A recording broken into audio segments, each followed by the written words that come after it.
Hey there! In this video, we're going to be diving into coroutines with one more challenge.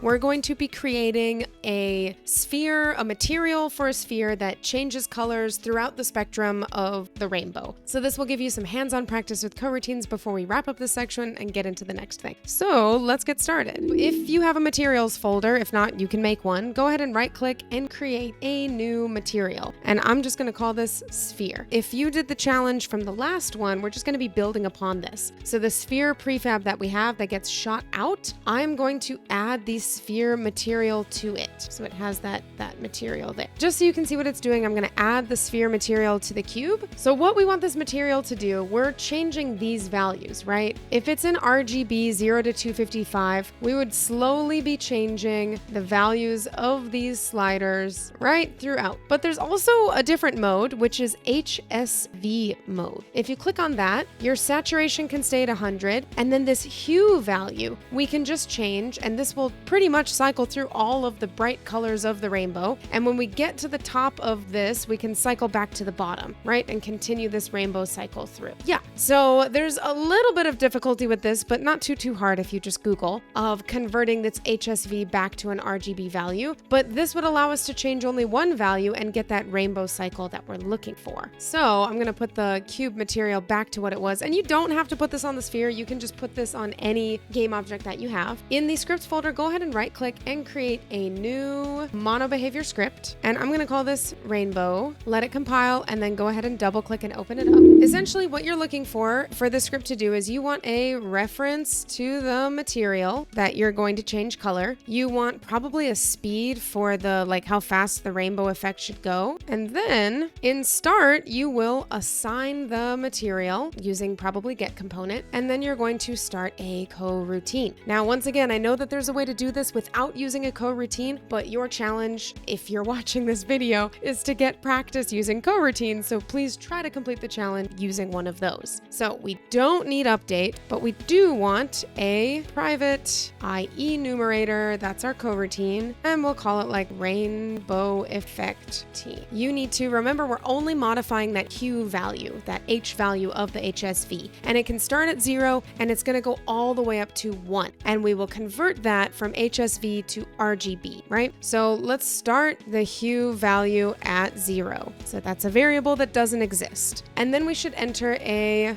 loop, right? A while true loop. And this is where our rainbow effect is happening. So what we want is we want to increment hue over time based on speed, keeping it in the 0 to 1 range. There's a lot of different ways to do this line of code, and I'll show you at least 2 ways to do it. So you want to make sure to loop the value when it goes over 1. So we don't want it to go over 1. It should stay between 0 and 1. So when it goes up to 1, it goes back down to 0, right? Then we want to convert the HSV value to RGB and then apply that color to the material. And then lastly, wait a second. Now this wait a second, it could be a yield return null. It could be wait 0.1f. This right here is sort of the speed at which you cycle through the rainbow.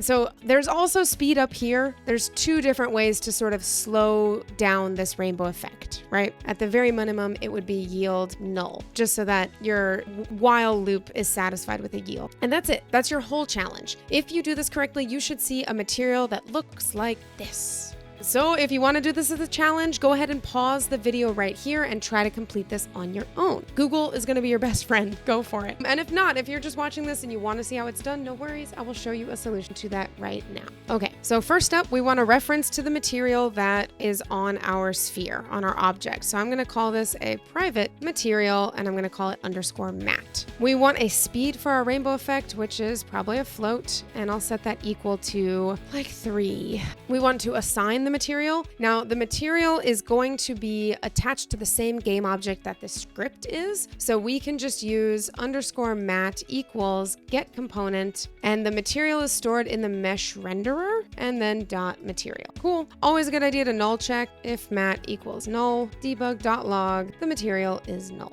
Now we want to start our coroutine. So that is start coroutine rainbow effect routine. And here comes the fun part. Now we get to actually create our rainbow effect. I'm going to create a float called hue, and it's going to be set to 0. And remember, this variable can be called anything. I could call it Bob. I'm calling it hue because that's what it is, but this is just a variable that I made up.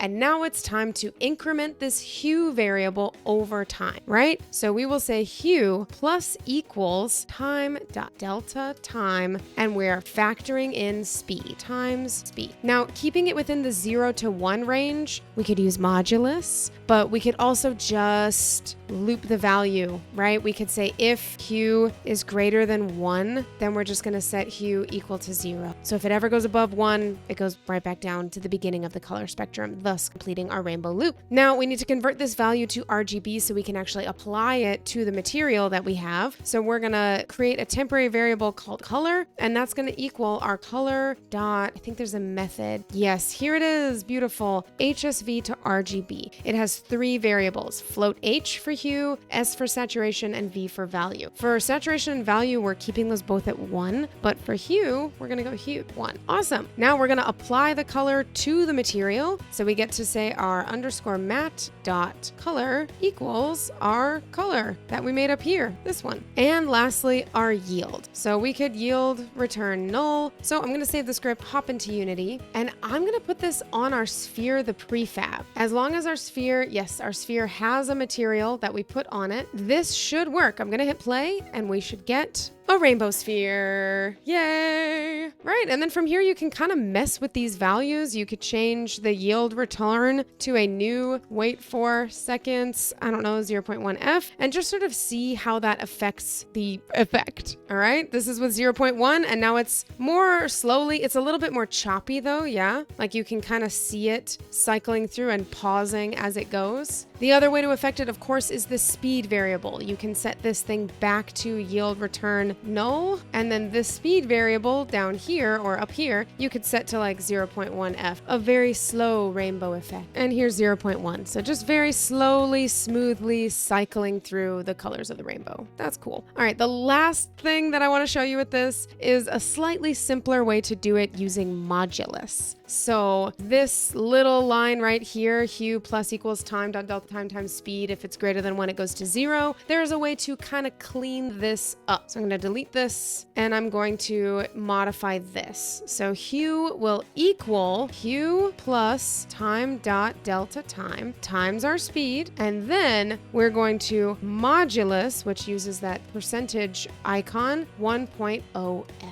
And that is doing the same thing as the code we had earlier. It's incrementing it up over time based on speed and keeping it within the 0 to 1 range. And you'll see if I save my script and hop back in that this works exactly the same way, right? Slowly incrementing through and looping through. When it gets to the end of the spectrum, it goes back to beginning. Cool. All right. Yay. There is one final optimization that I want to talk to you about before we wrap up this section. And that is down here, if we did say yield return new, wait 4 seconds. Let's say we waited even 0.01f, right? It's important to know that this keyword right here, this new keyword, is calling a new wait for seconds, right? Like a brand new wait for seconds class each time this coroutine runs. To optimize this, what we could do is we could store this 0.01, this wait time, in a cached variable up at the top, just like how we did our material. So what we could do up at the top is we could create a private wait for seconds, and we could call that